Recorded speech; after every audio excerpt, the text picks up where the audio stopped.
Miraculous Ladybug is back with Season 6, with new animation, a new villain, and more heroes than ever. But as is often the case with Miraculous Ladybug, they are airing the episodes out of order. So let's talk about the new episode, where it fits within the show, the missing episode itself, and what to expect from Miraculous Ladybug Season 6. My name is Deepcut, tell me which Kwami I should have, and if you haven't seen it yet, I put out a 36-minute Miraculous Mythology video that you guys don't want to miss. So go make sure you watch that after you finish this video. Now, for those who dropped Miraculous Ladybug, here are the big Season 5 spoilers you need to know to understand where things are at.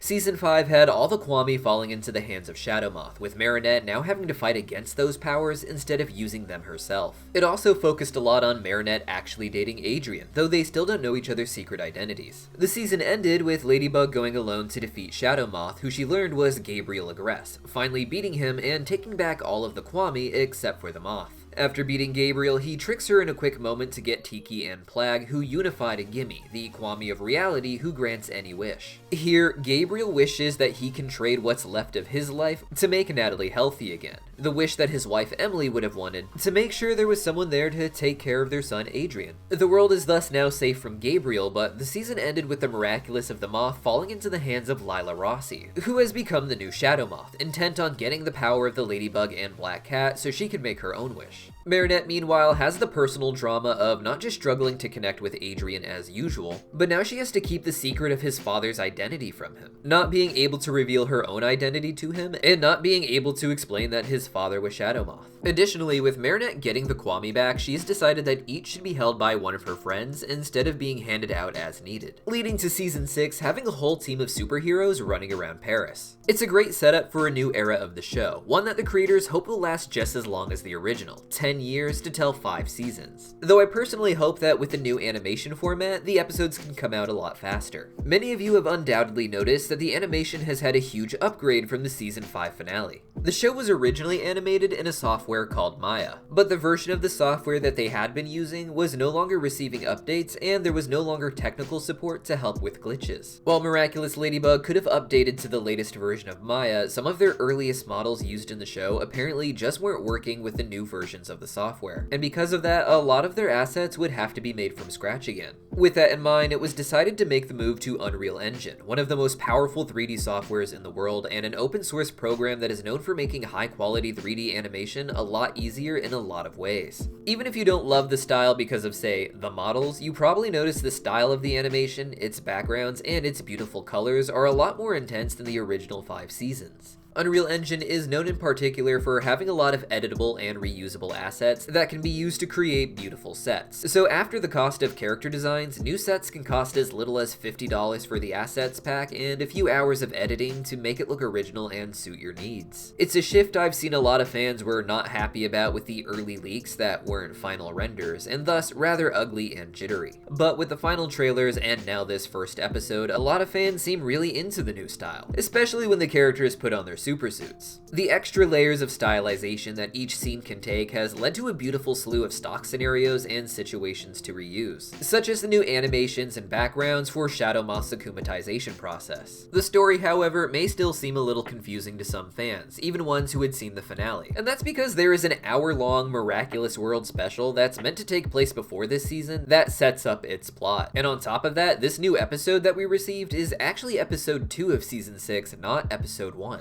The Miraculous World specials are hour-long or double-length episodes that are supposed to focus on the characters going to other locations in the world and learning about the heroes and villains there. Because these are not regular episodes aired in the regular ways, however, a lot of people aren't aware of these specials, or at the very least haven't taken the time to see them under the assumption that they aren't canon or aren't necessary to understand the canon of the TV series. The most recent special, Miraculous World London, however, is actually something of a pilot to the new series. While it still uses the old animation assets and thus old animation style, it focused on Lila Rossi now becoming the villain Shadowmoth after receiving the Moth Miraculous at the end of Season 5, with Ladybug having to team up with Bunnix in order to use time travel to stop her from getting the Kwamis of creation and destruction and making her wish. It was a pretty cool hour-long special to set up the story of Season 6, but because a lot of people didn't see the Miraculous World specials in general, all of these ideas have to be reintroduced. A lot of this information likely would have been reiterated in the season premiere, but for whatever reason they decided to air episode 2 before episode 1.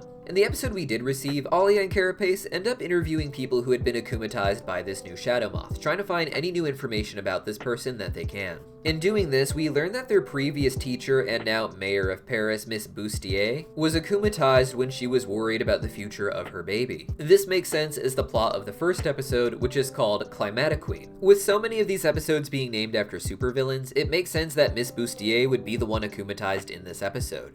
Season 5 had her quitting her job as a teacher to become a new mom and revolutionary mayor with a strong focus on green initiatives. This episode would likely have her be akumatized when the pressure that comes with these changes finally gets to her, and she becomes afraid for her baby as she explains to Alia and Nino. Interestingly, however, is that they also interview a character that, as far as I can tell, comes from episode 3 of season 6 called Sublimation, which seems to focus on a para-athlete and her coach. That means that even the numbered episode order for the season may not be correct for whatever reason, with us technically getting episode 3 first, but it being called episode 2 and yet still airing before episode 1. While this episode may have felt like a hasty premiere in some senses, it did a good job of introducing us to the larger world that surrounds Ladybug and what her primary changes are from the end of season 5. The first half of the episode was about Marinette just trying to enjoy her date with Adrien, where of course she's extremely awkward and unhinged. All the while, she's extremely nervous about how there is some new Shadow Moth out there and how every single one of her Kwami are now being held by a different friend of hers. In some of the teasers and such, it was explained that there would be special rules for the new Miraculous holders to help keep things safe. They are allowed to transform to help the people of Paris, but not when it comes to an akumatized villain. As for that, they need to wait for Ladybug. This is in part to help Marinette feel in control, of course, but also it's to make sure Paris doesn't get any damage that can't be fixed. This happened in the Miraculous World New York special, when a villain attacked Paris while Ladybug and Cat Noir were away. This led to Ladybug not being able to repair the damage like she does in every episode with her Miraculous Ladybugs. These can only be used when making a lucky charm for an existing villain, and the problem with other heroes is that they might actually defeat the villain on their own. If they did this before Ladybug arrived and used her lucky charm and Miraculous Ladybugs, then all the damage done to Paris would have to be fixed by the people, something Paris can't afford, let alone on a regular basis. Despite this rule, Marinette still becomes paranoid and, as always, allows this to be an excuse to get away from her relationship with Adrien. What we end up getting is a really funny montage that reintroduces the audience not just to Marinette, but to her friends and their new attempts to be superheroes. We get to see Alia and Nino work together in order to help when a train gets broken. We get to see Multimouse trying to shrink down to get someone's toy from under a car, but Ladybug interrupts. We see Sabrina come in with the dog Miraculous to save a cat, and when Ladybug interrupts this, we get the funniest exchange ever.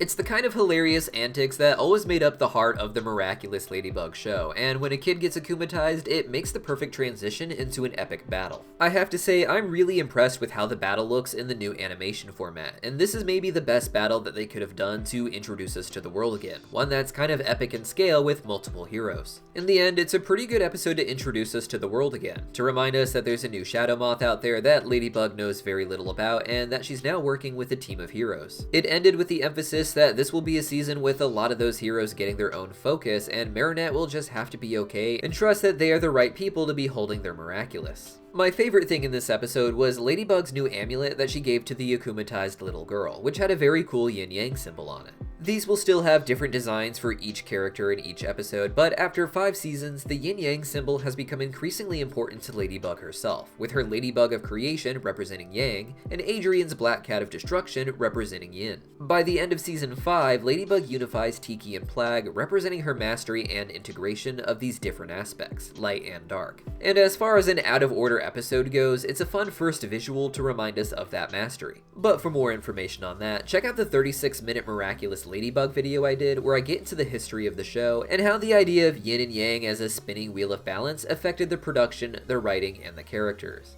And finally, if you want to hear me rave about each episode as it airs, come down to the Cartoon Universe Discord server. Link in the pinned comment down below, and I'll see you guys there.